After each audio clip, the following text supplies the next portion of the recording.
السلام علیکم ورحمت الله وبرکاته. زه تاسو ورور تاسو مرګره سليمان سالار مرګرو په دې سایډ باندې به تاسو ته ویډیو ښکاری ډیره سبق آموز ویډیو دا ډیره د عبرت نه ډکه ویډیو ده او په دې کې چې کوم دی نو مختلف قسم لکه مطلب خبرې کیږي خو زه په کې تاسو ته یو خبر وکم د قبر عذاب لکه مطلب قبر عذاب څنګه کیږي یا په دې کې حقیقت څومره دی نو تاسو دا ویډیو وګورئ. د دې نه پس ته بیا ځ خپل خبرې هم کوم چې قبر نه اوازونه څنګه راځي او حقیقت دی دا ویډیو دا سپراټ دوکانه نه راځي دا ویډیو ګورو دې نه پس بیا خپل خبرې کوو. ماورونو دوستانو هغه چې دی زموږ کور دی اوریدل هغه زموږ کور دی د شپې هره شپه دا قبر کې اوازونه موږ اورو. نن بیا تاسو ته هم زه ښکاره کړم چې دا قبر کې هر ورځ داسې اوازونه وي.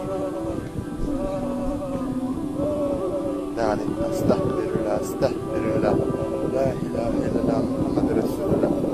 داسې ویلي چې داسې اوازونه د دې قبر څخه موږ اورو. هر ورځ هره شپه موږ دا اوازونه اورو. دا هدیره ده او تاسو ته ما خپل کور هم ورښکاره کړم. اوریدل دا دی هر ورځ موږ دا اوازونه د دا قبر څخه اورو.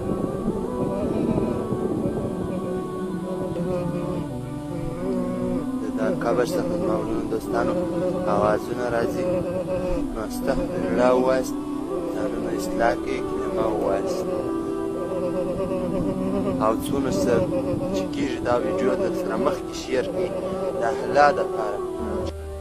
بالکل ملګرو دغه ویډیو تاسو وکتله. په دې ویډیو کې د اوازونه هم تاسو واورېدل. د قبر عذاب د حقیقت دی او موږ مسلمانان یو. موږ په دې خبره ایمان ده چې د قبر عذاب بالکل شته دی. څوک ته منکر خو ځان نه یو خبره ده خو موږ الحمدلله په دې خبره باندې پوهیږو او دا خبره منو چې یاره په د قبر عذاب شته دی. نو چې کله د قبر عذاب شته دی نو بیا دې کې چې کم دی نو حقیقت هم شته دی. دا کې څه دروغ نشته دی. دا قبر چې کم دی کولاو دی سوری دی پکې او غرور ورغلی دی. هغه وایي چې یاره تاسو ته ما وښودل او دا اوازونه موږ سهار غرمه ماښام لکه د ورځې او د شپې اورو چې څه ټایم موږ راوځو بهر نو دا اوازونه موږ اورو. نو دغه شان د دغه ملګرو دپاره چې پر چا عذاب چالو دی د هغې دپاره هم دعا وغواړئ چې یاره الله پاک غفور الرحیم باچا دی معاف کولو والا دی.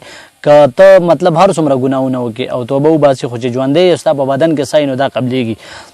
نو د دې ملګرو دپاره هم دعاګانې وکړئ چې څومره نور مردګان وفات شوي دي د هغې دپاره هم خصوصي دعاګانې وکړئ او چې کوم دی نو د دې دپاره درود شریف یا مطلب صورت یاسین ختمونه وغیره هم وکړئ او د نورو مردګانو ته هم دعاګانې وکړئ او د قبر د عذاب نه د ځان د بچ کولو لپاره هم خصوصي دعاګانې وکړئ. امید لرم ملګرو چې ویډیو به مې د نورو ویډیوګانو په شان خوښه شوي وي. دا ټایم خپل کوربه خپل ورور سلیمان سالار له ورکړئ اجازت چې چېرته مې ښاد اباد او بریالي اوسئ. موږ په خپلو دعاګانو کې هڅه دی الله پامان.